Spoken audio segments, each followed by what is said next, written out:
வணக்கம். இது லங்காப்பு ஊடகத்தின் இன்றைய எல்லை பாதுகாப்பு செய்திகள். முதலில் தலைப்புச் செய்திகள். எங்க எல்லையில விளையாடாதீங்க, கிம் ஜாங் உன் கொடுத்த எச்சரிக்கை. ஈரான் இஸ்ரேல் பதற்றத்துக்கு மத்தியில் ஹோர்முஸ் நீரிணையை கடந்த இந்திய கப்பல்கள், மத்திய அரசு அறிவிப்பு. சிம்ம சொப்பனமாகும் ஹோர்முஸ் நீரிணை, ஈரான் வெளியிட்ட அறிவிப்பு. மீண்டும் சவுதியின் சுல்தான் விமானப்படை தளம் மீது ஈரான் தாக்குதல். ஹோர்முஸை விடுங்க, மற்றொரு முக்கிய வணிக பாதையை மூடும் ஹவுதிகள். இஸ்ரேல் தாக்குதல், 2 வாரங்களில் 826 பேர் பலி, பேச்சுவார்த்தைக்கு முன்வந்த லெபனான். மத்திய கிழக்கில் உள்ள அமெரிக்க வங்கிகளுக்கு ஈரான் எச்சரிக்கை. ஈரான் தாக்குதலில் இஸ்ரேல் பிரதமர் நெதன்யாகு கொல்லப்பட்டாரா? வெளியான அதிர்ச்சி தகவல். இச்செய்திக்கு பிரதான அனுசரணை house of spice Swiss, DCD வணிக வளாகம் Ilangai, SKD Nathan Swiss, Amma's restaurant Swiss, Siva cargo Swiss, Seetha resto Swiss, Selva Sukh Swiss, Harileaf Swiss. தொடர்பென விரிவான செய்திகள்.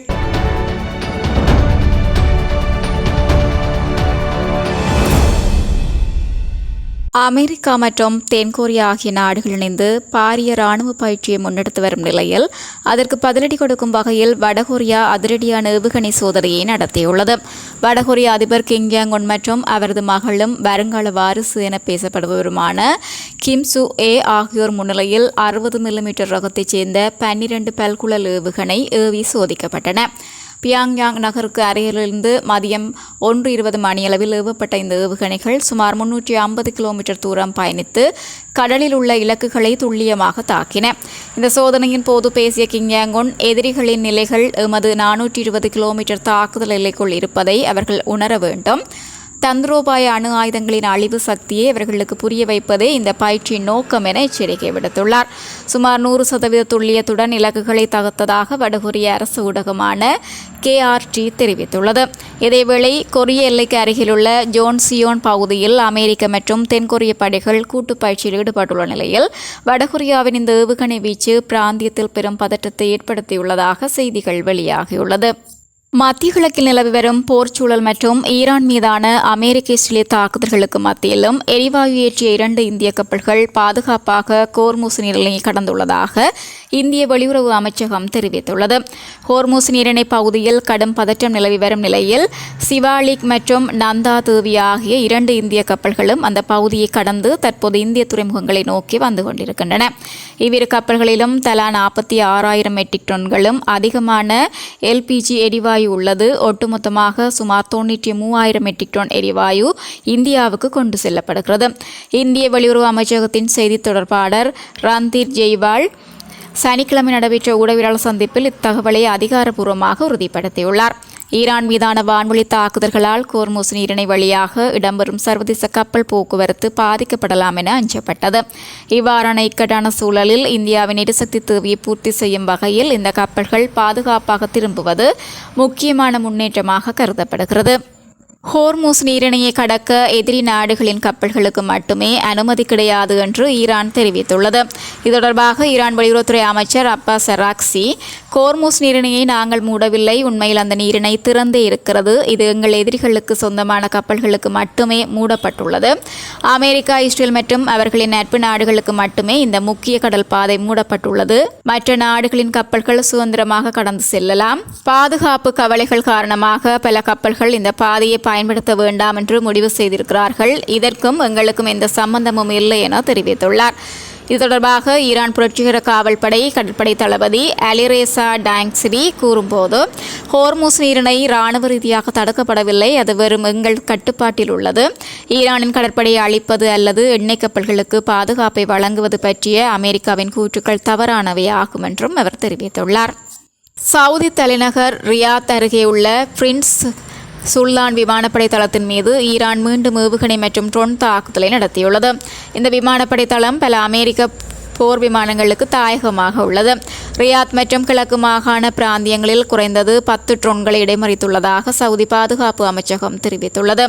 இருப்பினும் ஈரானின் ஃபார்ஸ் செய்தி நிறுவனம் இந்த தளத்தின் மீதான ஏவுகணை தாக்குதல் ஒரு சால்வு ஏவுகணை தாக்குதல் என்று கூறியுள்ளது. ஒரு சால்வு ஏவுகணை தாக்குதல் 9 ஒரே இலக்கு அல்லது பகுதியில் ஒரே நேரத்தில் பல ஏவுகணைகளை ஏவுவதாகும். ஈரானும் ரஷ்யாவும் இந்த முறையை பரவலாக பயன்படுத்தும் நாடுகளாக அங்கீகரிக்கப்பட்டுள்ளது என்று தெரிவிக்கப்பட்டுள்ளது. ஈரானுக்கு ஆதரவாக ஏமனின் ஹவுதி கிளர்ச்சியாளர்கள் களமிறங்கியுள்ளனர். செங்கடலில் அமைந்துள்ள மற்றொரு வர்த்தக முக்கியத்துவம் வாய்ந்த ஜலசந்தியான பாப் எல் மாண்டோப் ஜலசந்தியில் வணிக கப்பல்கள் மீது தாக்குதல் நடத்துவோம் என ஹவுதிகள் எச்சரிக்கை விடுத்துள்ளனர். ஹோர்முஸ் ஜலசந்தி மூடப்பட்டுள்ளதால் பெரும்பாலான வணிக கப்பல்கள் மாற்றுப்பாதையான பாப் எல் மாண்டேப் வழியாக பயணிக்கின்றன. இதனால் இந்த வழித்தடத்தில் கப்பல்களின் எண்ணிக்கை அதிகரித்துள்ளது. இந்த அதிகரித்த கப்பல் போக்குவரத்தை தங்களுக்கு சாதகமாக பயன்படுத்தி ஏவுகணைகள் மற்றும் ட்ரோன்கள் மூலம் தாக்குதல் நடத்த தயாராக இருப்பதாக ஹவுதி தலைவர் அப்துல் மாலிக் அல் ஹவுதி தெரிவித்துள்ளார். ஒரே நேரத்தில் 2 முக்கிய கடல் வழித்தடங்கள் அச்சுறுத்தலுக்கு உள்ளாகி இருப்பது உலகளாவிய விநியோக சங்கிலியில் பெரும் பாதிப்பை ஏற்படுத்தும் என அஞ்சப்படுகிறது. அதிகரித்து வரும் வன்முறைக்கிடையே இஸ்ரேலுடன் நேரடியாக அமைதி பேச்சுவார்த்தையில் ஈடுபட லெபனான் முடிவு செய்துள்ளது. எனினும் அதற்கு முன் போர் நிறுத்த ஒப்பந்தம் ஒன்றை ஏற்படுத்த வேண்டும் என அதிகாரிகள் கூறி வருகின்றனர். ஆனால் தரைவழி போரில் இறங்கப் போகின்றோம் என இஸ்ரேல் மிரட்டி வருகிறது. இதனால் 2006ஆம் ஆண்டு போருக்கு பின்னர் பெரிய படையெடுப்பாக இருக்கும் என கூறப்படுகிறது. எனினும் பேச்சுவார்த்தைக்காக தன்னுடைய ஆலோசகர் ரான் டெய்மரை இஸ்ரேல் பிரதமர் நெதன்யாகு அனுப்பி வைத்துள்ளார். அமெரிக்கா தரப்பில் ஜனாதிபதி டொனால்ட் ட்ரம்பின் மருமகனான ஜாரெட் குஷ்னர் பேச்சுவார்த்தை ஈடுபடுவார் என தெரிகிறது. இதற்காக பாரிஸ் அல்லது சைப்ரஸில் ஓரிரு நாட்களில் நேரடி ஆலோசனை கூட்டம் நடத்தப்படும் எனவும் பார்க்கப்படுகிறது. அமெரிக்காவும் இஸ்ரேலும் தொடர்ந்தும் ஈரானின் வங்கி கட்டமைப்புகளை இலக்காக கொண்டு தாக்குதல்களை நடத்தினால் வளைகுடா பிராந்தியத்தில் அமைந்துள்ள அமெரிக்க வங்கி கிளைகள் மீதான தாக்குதல்களை மேலும் விரிவுபடுத்தப் போவதாக ஈரான் புரட்சிகர ராணுவ படை எச்சரித்துள்ளது. ஈரானிய வங்கி கட்டிடங்களுக்கு அருகில் கடந்த வாரம் நடத்தப்பட்ட தாக்குதல்களால் நாட்டின் வங்கி செயற்பாடுகள் ஸ்தம்பிதமடைந்திருந்தன. அதற்கு பதிலடியாக வளைகுடா பிராந்தியத்தில் உள்ள அமெரிக்க வங்கி கட்டமைப்புகளை இலக்காக கொண்டு ஈரான் தாக்குதல்களை நடத்தியிருந்தது.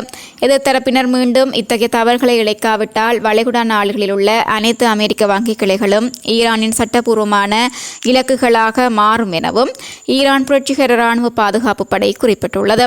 அண்மையில் ஈரானின் பழமையான மற்றும் மிகப்பெரிய வங்கிகளில் ஒன்றான செஃபா வங்கி கட்டிடம் மற்றும் மற்றொரு வங்கி கட்டிடம் மீது நடத்தப்பட்ட தாக்குதல்களில் பல ஊழியர்கள் உயிரிழந்துள்ளதுடன் வங்கி நடவடிக்கைகள் பல மணி நேரம் தடைப்பட்டிருந்தமை குறிப்பிடத்தக்கதாகும். ஈரான் இஸ்ரேல் போர் தீவிரமடைந்துள்ள சூழலில் இஸ்ரேல் பிரதமர் பெஞ்சமின் நெதன்யாகு உயிருடன் இருக்கிறாரா இல்லையா என்பது குறித்து சமூக வலைதளங்களில் மிகப்பெரிய விவாதம் எழுந்துள்ளது. நெதன்யாகு கொல்லப்பட்டதாக வதந்திகள் பரவிய நிலையில் அவர் நாட்டு மக்களுக்கு உரையாற்றுவது போன்ற ஒரு வீடியோ வெளியிடப்பட்டது. ஆனால் அந்த வீடியோ AI மூலம் உருவாக்கப்பட்ட போலி வீடியோ ஒன்று சமூக வலைத்தளவாசிகள் குற்றம் சாட்டுகின்றனர். அந்த வீடியோவில் ஒரு குறிப்பிட்ட பகுதியில் நெதன்யாகு கைகளை காண்பித்து பேசும்போது அவரது கையில் 5 விரல்களுக்கு பதிலாக 6 விரல்கள் இருப்பது போன்ற காட்சி இடம்பெற்றுள்ளது. பொதுவாக AI மூலம் உருவாக்கப்படும் மனித உருவங்களில் இத்தகைய தொழில்நுட்ப குறைபாடுகள் ஏற்படுவது வழக்கம்.